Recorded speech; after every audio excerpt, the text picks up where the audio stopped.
So right after the download, people are going to get daily emails. But how do I stand out? How do I make my emails better? How do I do that due diligence to continue to improve? That's what's going to set it apart. It's not just quantity, it is quality as well.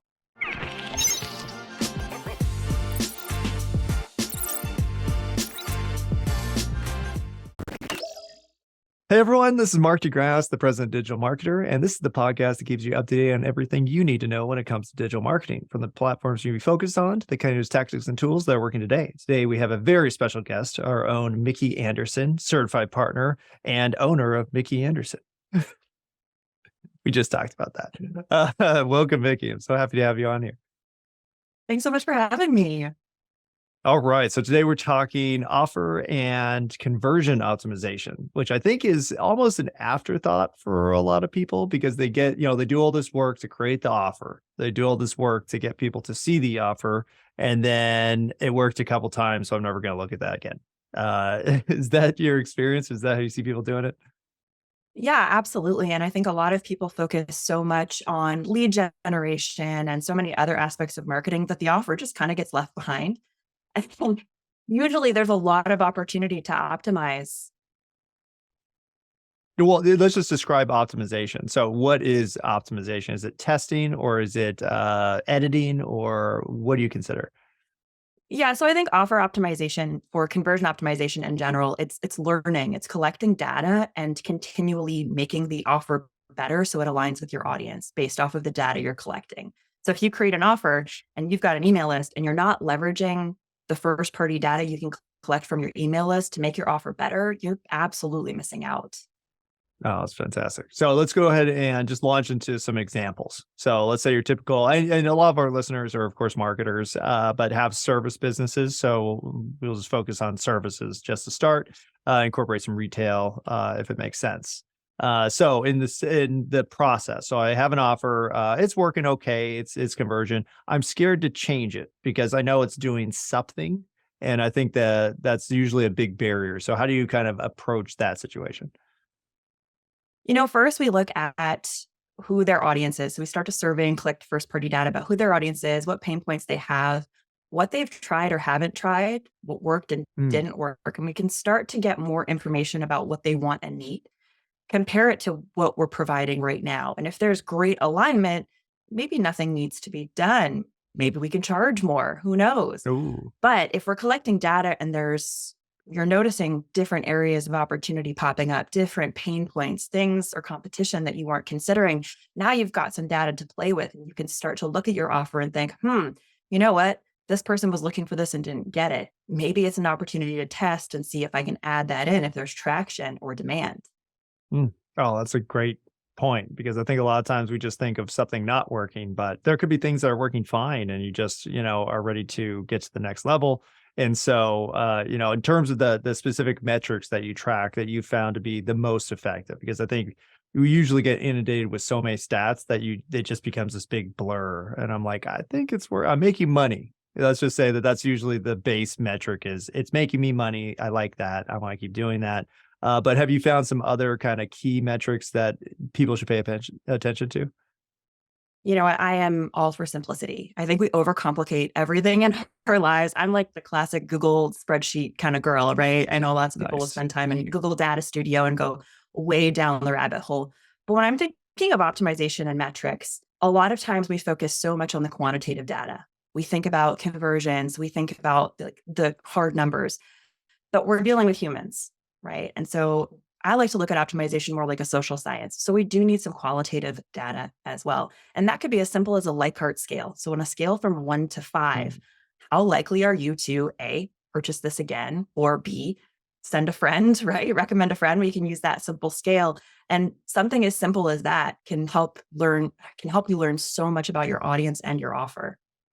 Oh, that makes sense. So basically, it's unique to the company, and you do have to get this first party data to really dial it in, because I think everybody's always reluctant to do that because they're like, well, I don't want to annoy my customers. I don't want to sound needy, like I need their input to make a decision. Do you have an approach for actually launching these surveys? Like, how many questions should they be? What kind of information should they contain? And is there a way to make them fun to make people actually do it? Yeah. I love surveys. I know a lot of people stay away from them or avoid sending them out of fear, but I think they are such an opportunity. And there's an intersection between your marketing and your customer service, right? Mm, Like you want to serve your customers. And, there's this great research that shows that it doesn't necessarily matter why you're asking someone to do a favor for you, but if you use the word because, you're going to see a higher rate of people actually doing the favor for you. And mm. so as long as you're giving them a reason, most of the time people will happily do it for you. I think in this crazy, chaotic digital world where we're all distracted and have tons of things going on, the simpler the better. I like to keep things short and sweet. What are you trying to get out of this survey? If you got one thing from your audience, what is it? And tailor the questions around that so you can Mm. ask maybe 2 or 3 questions max and get what you need. But if you dance around and try and get everything all at once, you're going to struggle. So I think it's better to do more frequent surveys with less questions that get to the point than one massive survey that takes forever and you don't really get everything you need. Oh, that's a great point too. Because I think when you do those, in-depth surveys, say 15 plus questions, then the only people that are going to answer them are probably going to be like your fanatic fans, right? Like that's for, oh yes, I will give you everything you want. Everything you do is awesome. And then that could actually lead to confusing information because you'll be like, oh no, it turns out we're perfect. I don't need to do anything. Yeah, the loud minority can be really hard to avoid. And so we do have to remember that when we're collecting data. There will be people on both ends of the spectrum, some who think you're perfect and some who think you're terrible. And really, we're looking to collect as much data as we can. The more people we can get to engage and give us data, the better idea of where that scale is, right? The old bell curve. Oh, no, that's a great point too.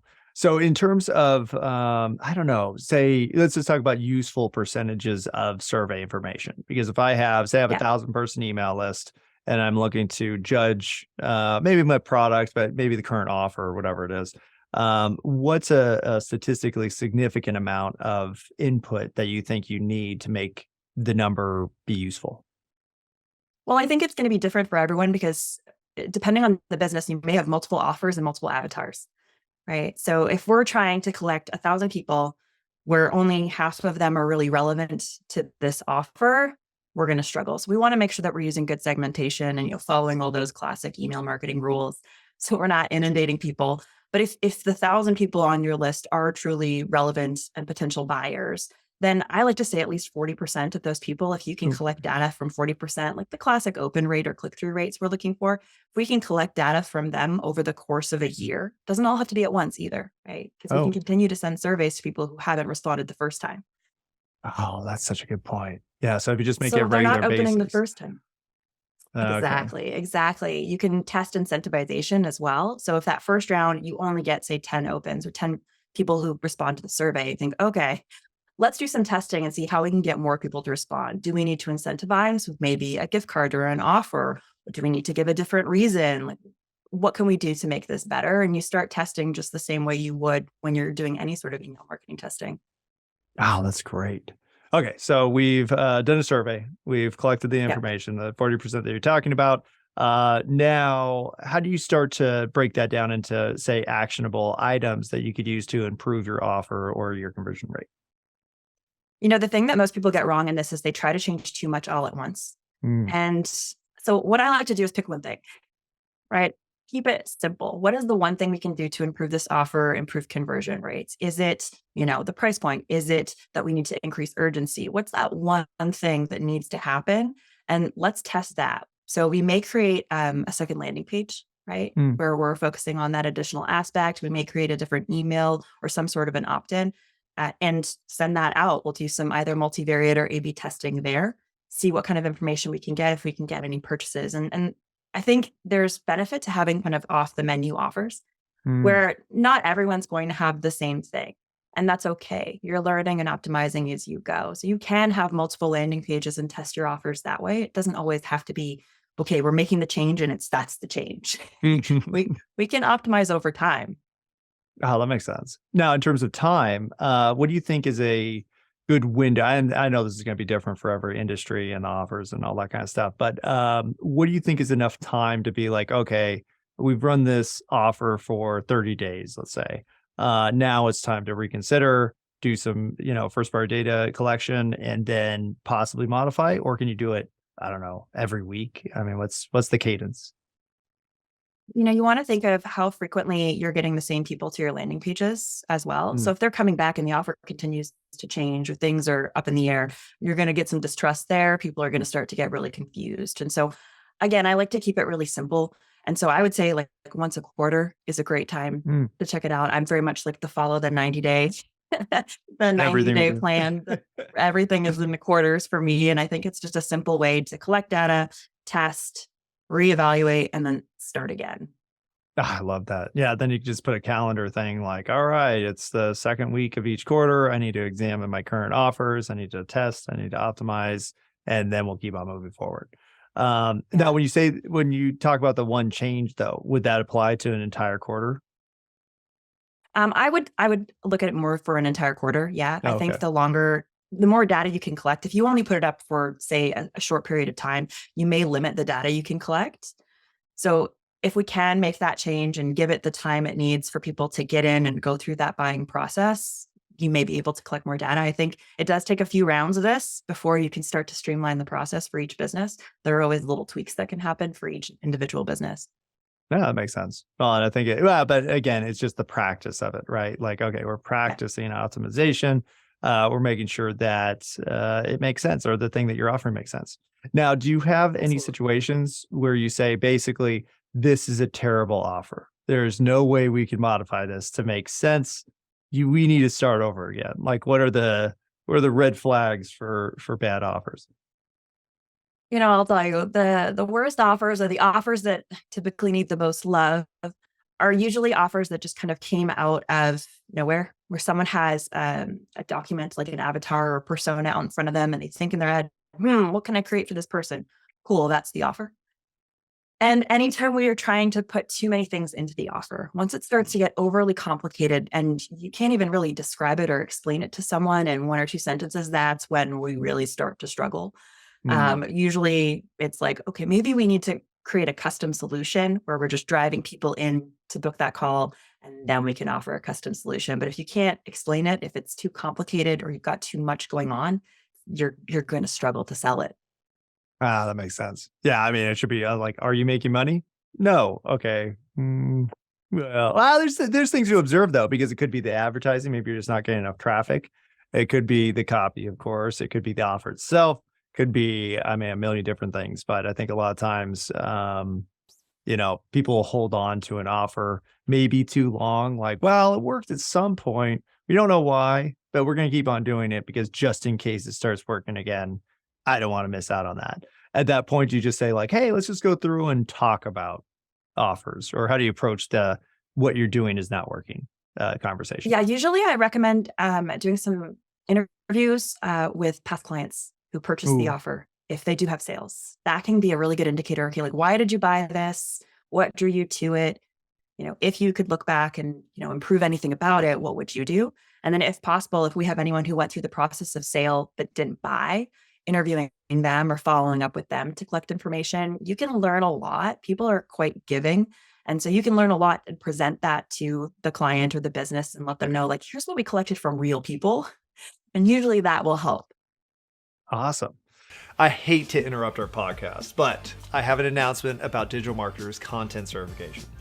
Content without a content marketing strategy is an expensive mistake, but it's one that most businesses are making. When it comes to content marketing, all content should be created with a clear purpose to move a customer or potential customer along the customer value journey. That's why you need Digital Marketers Content Mastery Certification. You'll learn how to leverage a complete content system to strategize, create, and distribute content that just plain works. When you become a certified content marketing strategist, you'll master the craft of systematically creating and promoting content that drives noticeable revenue for any business, and you'll get a badge to prove it. Learn more right now at digitalmarketer.com/content-cert.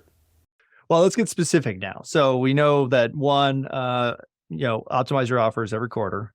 Two, if there's something massively wrong, then you may need to re-examine or narrow or niche it down to make sure it makes sense and is actually generating conversions. Have you seen any specific types of conversion mechanisms that have worked better than others? Because we're always talking about lead collection, of course, and you have like your swipe files and your downloadables. But now you could do quizzes, or you could even invent entire apps using AI in like a minute. Have you seen, the effectiveness of any one of these beat out others, at least in terms of service offerings? I think the classic swipe files are great for generating leads, but it doesn't necessarily increase the speed at which we get the conversion. Sometimes somebody downloads a swipe file because it's convenient and they're still early on in that customer journey process. And it takes a while to get them moving. When we can start to create personal connection with them. So if there's a video involved, whether it's an on-demand training, a live workshop, a webinar, those sorts of things where they get to actually interact with the brand or the business, free trials, demos, getting them into the offer, that can often convert a lot better. And I'm finding now, especially in this world of apps, right? Like the free trials have always been great to get people in, but how do we make sure that they're actually staying? They're going from that free trial into the purchase. Hmm. Usually that means we need to get them results, right? As quickly as possible. So during that free trial period, how are you strategizing to get them a win so that they Hmm. stay? Oh, that's fantastic. So just in terms of specifics though, like have you seen, Yeah. and I know swipe files, yeah, those are good, but have you seen any of the other maybe newer mechanisms? Because we're marketers, we always like new shiny objects. Have you seen any more advanced functions that seem to be converting, or at least have the potential to convert better? I mean, quiz funnels are amazing and they're getting better and better.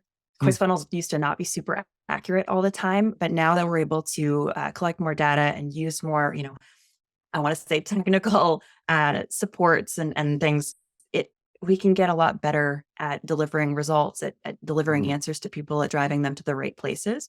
So quiz funnels are amazing and they're just getting better. But in terms of the like new tech and whatnot, I'm pretty old school. I typically stick to the basics, right? Either getting people in through a swipe file, workshops and webinars are really highly successful. I work typically with B2B services, so there's a Hmm. personal connection that there's a service provided, and so when we can get them to experience what that's like, conversion rates will increase. Oh. Well, I love how you mentioned quizzes too, because I think I've always been interested in, the quiz funnels, but then you think like, okay, well, I can either BS it and have everybody land in whatever answer I want them to. And however they answer the questions don't matter. That's one method of doing quizzes. But now, thanks to AI, I think you would actually do some really intuitive, neat, quiz generation where the answer is based off of their entry and it's not you sitting at a whiteboard and mapping out and then writing everything. It's like, no, just tell AI to do that. So Yeah, I absolutely. totally agree with you on that. And it's fun, it's the trippiest People ones love are if you quizzes.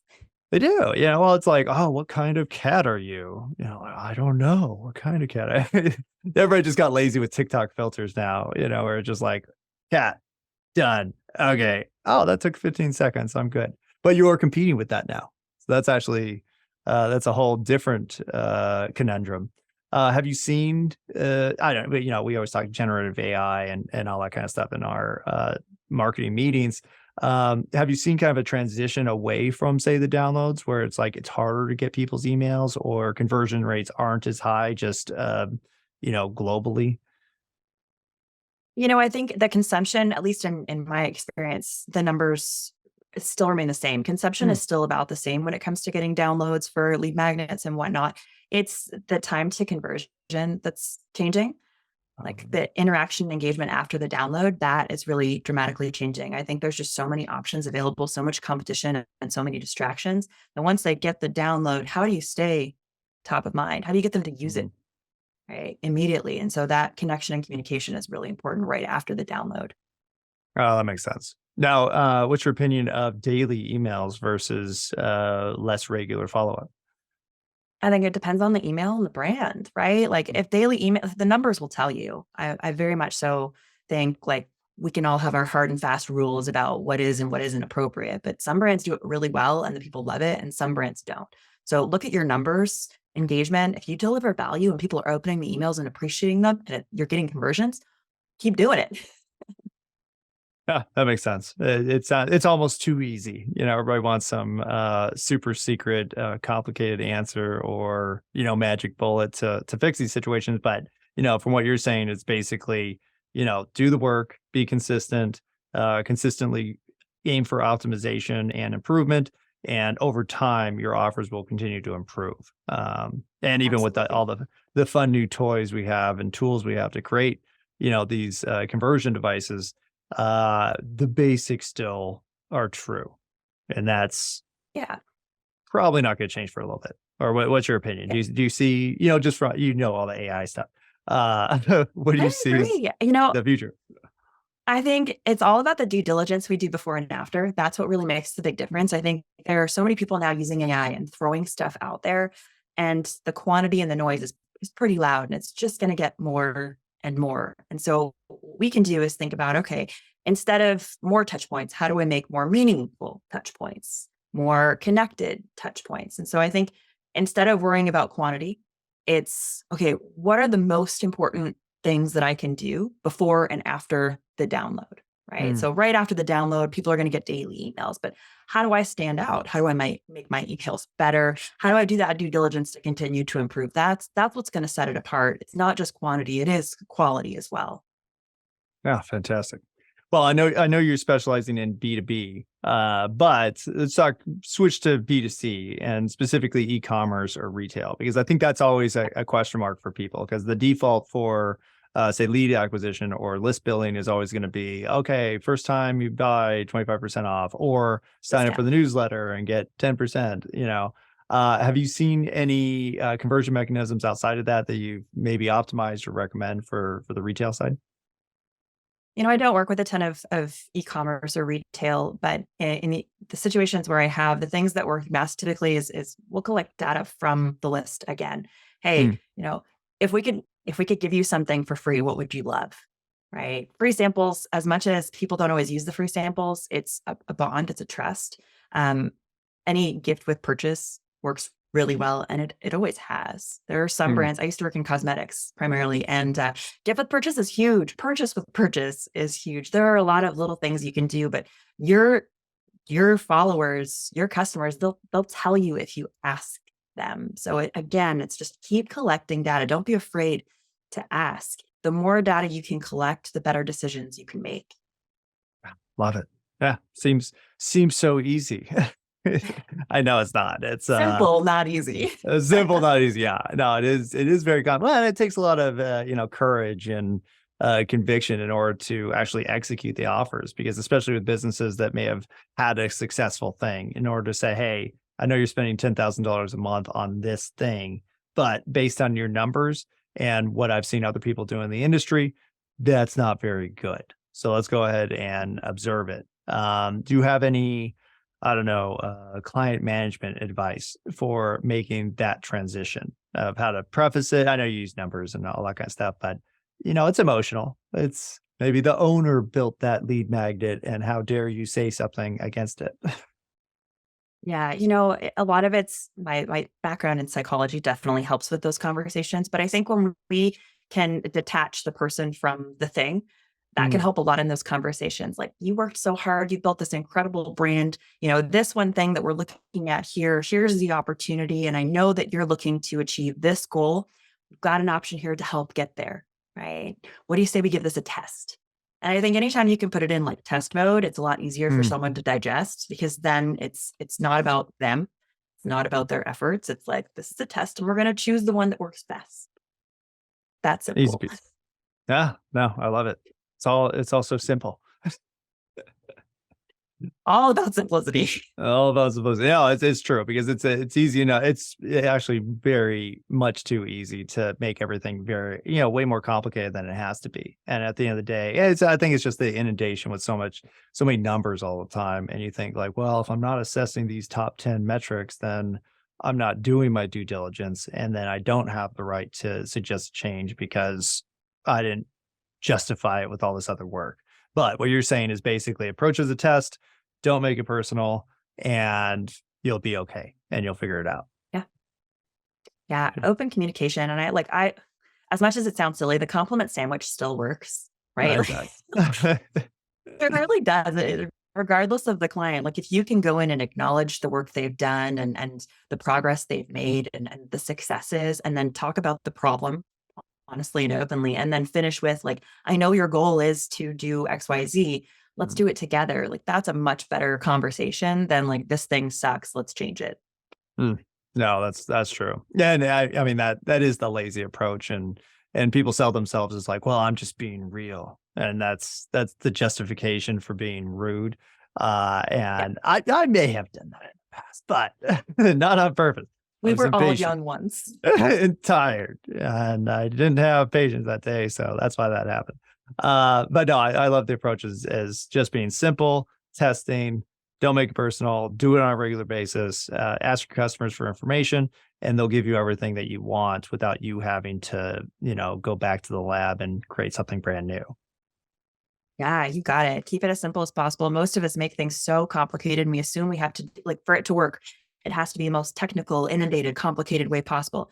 Most of the times, if you can narrow it down to like one thing that you can do and test, you're gonna do it and you're gonna see better results. That's it. If it's simple, it's actionable. Mm. No, that's I love that line. Well, and I think, from the complexity standpoint, it is a marketing technique. It's almost, or that's how we see it. We see it as like, oh, an authority builder. I need people to understand just how complicated this thing is. Otherwise, they're not going to appreciate my proficiency at it. So they won't hire me. I think that's, Yeah. The art of making something look easy, I think is underestimated. hmm. No, that's a great point too. Awesome. Well, I mean, this has been fantastic. I've tried to list everything that you've taught. Have I missed anything in regards to, kind of overall B2B conversion optimization? No, I think every business is going to be different and, listen to your list, use and leverage the data you can and always be testing. That's it. Ah, always be testing. No, I love that. ABT. Yeah, that works. Well, thank you so much, Mickey. Super informative, very to the point. Love how you simplified it down into basic terms. It's always tempting, of course, to make it super complicated, and you didn't do that at any turn, which I very much appreciate. Where can people learn more about you and potentially, using you to help them with optimization? Yeah, they can head on over to heymickyAnderson.com, just like the song. And you can find all of that, my services and resources there. I do free workshops all the time teaching offer optimization. So head on over there and you'll probably find a free workshop coming up soon. Ah, well, fantastic. Very happy to have you. Really enjoyed your speech at the last Certified Partner Training Day. And I think you're coming to the next one too, right? Yeah, I'll be Ah, there. great. Well, I will see you there and we'll talk more conversion optimization. Sounds good. Thanks so much. All right. And thank you so much for listening. Be sure to hit that follow button so you get notified when all of our new episodes release. Please share this with that friend who's clueless about digital marketing. And don't forget to visit digitalmarketer.com where you can access all of our courses, certifications, and training programs. Thanks again, everyone, and we'll see you next time.